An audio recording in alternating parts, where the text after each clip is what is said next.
The second Sunday in Advent, is all about waiting. This is what Advent really is. It's waiting for something to happen. Of course, the something in our calendar is Christmas Day.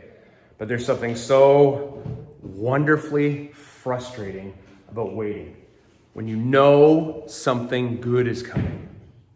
There's something so terrifyingly anxiety-filling when you expect something bad is coming. Waiting. We are waiting for results. We are waiting to see what happens. We are waiting. So much of our life is in a space of waiting, of wondering what major thing that we need to happen is going to come next and which way it is going to go. I think we might even be truly scandalized how much of our mental and emotional energy goes into waiting. So I love that we have an entire Sunday morning service that includes communion dedicated to waiting. I have one of my favorite sort of long-term core childhood memories is right around December 20th. That 5-day corridor to Christmas. When stuff was starting to happen, the tree had been up for a while, school was winding down, maybe a couple presents had materialized, there's a couple Christmas parties were about to happen. But I remember the year, and I don't know why, but for some reason, Star Wars, A New Hope, tended to be on. Now, there's always the great classics. There's Rudolph the Red-Nosed Reindeer, the claymation one. There was Miracle on 34th Street. I really cared about that one too much. There was It's a Wonderful Life. Zuzu's Paddles. Like there's this, these classic, and they'd be in increasing rotation. What's the other one? There was Frosty the Snowman. Is Frosty a Christmas movie? Yeah. Not even hesitation. Yes, it is. All right. That is, your confidence inspires me. There's a Jack Frost cartoon, and all these things are letting us know that Christmas is getting closer and closer. And when we wake up on the 21st and the 22nd, we're closer and closer. And then there'd be the big church Christmas Eve pageant on Christmas Eve. And after that, you could go home, and in our family, you could open one present. So after church on Christmas Eve, get home around 8:30, 9 o'clock, beside yourself with so much excitement, knowing that the Christmas Eve present probably wasn't going to be the greatest present, but still, a present is a present is a present. Present is present, that's present. That's exactly right. But that's when things are great. And that's Christmas. And that's fun. And that's an easy, and I'm very thankful for a core childhood memory like that, because it is all, in my head, it is all warm and cuddly and fuzzy and full of love and excitement. But in the immortal words of St. Paul the Apostle, when I was a child, I thought like a child, I spoke like a child, I reasoned like a child. But as an adult, I have to put away childish things. I have to be a man. And have to accept the fact that whether it's late December or the middle of June, often we are waiting for news that is not great. And often all those signs of things speeding up and picking up and getting closer and closer are all signs we don't want. And we are a beautiful, beautiful broken creature. We will interpret signs in ways that help us. Whether it's looking us right in the face, whether the people who love us the most are saying, can't he or she see what's going on? Of course not. Because at the end of the day, we will always live in hope until hope becomes absolutely an insurmountable place, or an impossible place for us to live in. This is what John was doing.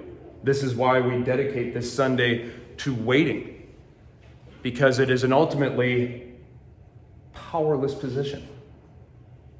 It's a moment when, however our lives operate otherwise, we feel swept up in a river beyond our control. We're treading water, and something is pulling us to a destination we may not want to go to, but feel powerless to avoid. So many things beyond our control.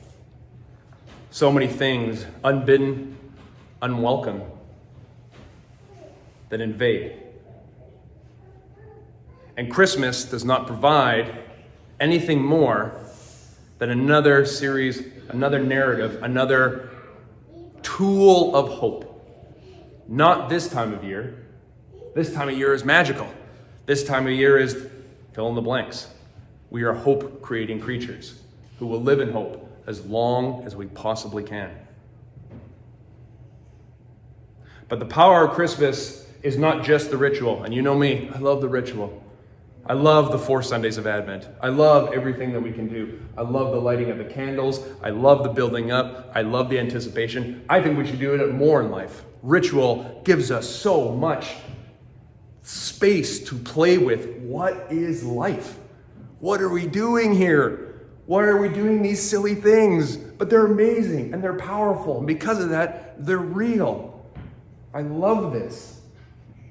But I want us to be honest and genuine because it is Communion Sunday. That this Christmas season, this baby we are weeks away from celebrating, will, like the Apostle Paul say, grow up. He will grow in wisdom and stature. He will learn to walk. He will learn to talk. He will fall down. He will not latch on and breastfeed well. He will make his mother and father cry and exhausted. He will cause them tremendous stress when he is 12, he'll run away to stay in church. Can you even imagine a child running away from a big caravan celebration, a 3-day festival, to hang out in church and talk to religious leaders? That would freak out his parents. I did see a very funny comedian who was like, can you imagine being the people that lost Jesus? That would be a very, very stressful place to be. But he will grow. He will open his eyes. He will look around at the plight and the oppression of his brothers and sisters. He will look at the tyranny of the Romans. He will look at the tyranny of the religious leaders. He will see people who say that they are there to help and offer hope doing neither, inflicting greater sufferings on a people already suffering. He will come to understand that his role of Messiah is deeper and bigger and more impossible than he could ever possibly understand. He will grow and he will walk for 33 years among us, with us. He will learn, he will see, and he will love. And through the communion we're going to celebrate in a moment, we have the ultimate command to love one another like he loved us, to welcome one another like Jesus welcomes us and welcomes all. So this Christmas season, I will say one thing I'm kind of sick and tired of waiting to see end. And what I say doesn't matter a whit. It never will end. It never has not been here. But our desire to see others as different, less than, hostile, has been very necessary for the vast majority of human history.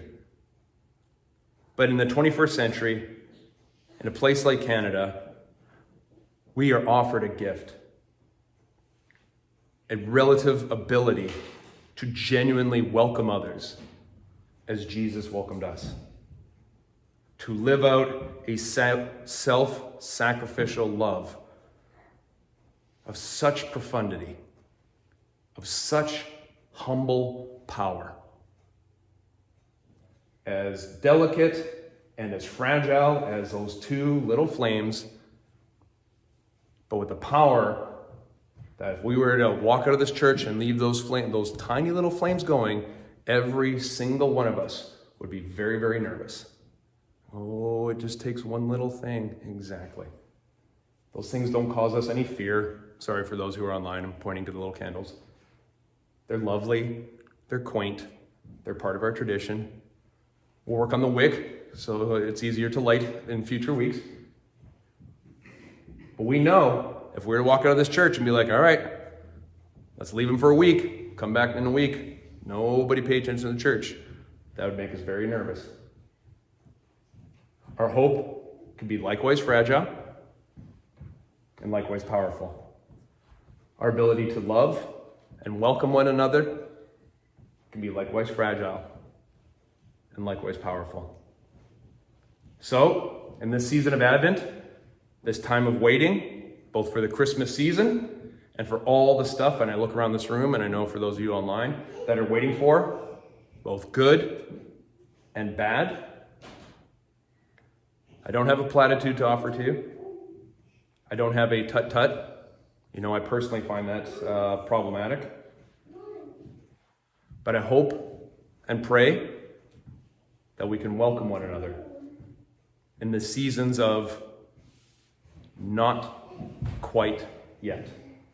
In the season of I feel rushed along. For good, for ill.